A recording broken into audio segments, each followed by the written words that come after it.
ناظرین ابرو کرتے ہیں دو میل کی طرف، جہاں سے ہمارے district bureau chief Altaf Tahir کی خصوصی رپورٹ۔ تھانہ بسال کی حدود میں جرائم پیشہ افراد کی شامت آ گئی، پولیس کی دبنگ کارروائی، موٹر سائیکل چوری کرنے والے ملزم 24 گھنٹوں میں گرفتار۔ ایس ایچ او تھانہ بسال جعفر حسین جو حال ہی میں تعینات ہوئے ہیں نے عہدہ سنبھالتے ہی قانون شکن عناصر کے خلاف تیز رفتار کارروائیوں کا آغاز کر دیا۔ تفصیلات کے مطابق 21/11/25 کو مسمی محمد سلیم ولد محمد امین سکنہ محلہ بلیال بسال ڈاکخانہ خاص تحصیل جنڈ ضلع اٹک نے رپورٹ درج کروائی کہ وہ اپنا موٹر سائیکل گھر کے باہر کھڑا کر کے نماز جمعہ ادا کرنے مسجد گئے۔ نماز کے بعد واپس آ کے دیکھا تو موٹر سائیکل نامعلوم ملزم چوری کر کے لے جا چکے تھے۔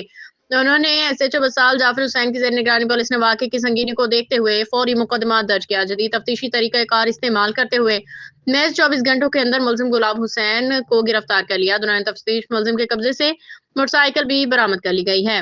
اس فوری کارروائی کو سراہتے ہوئے امید ظاہر کی کہ اس طرح کی مؤثر سرگرمیاں مستقبل میں بھی جاری رہیں گی۔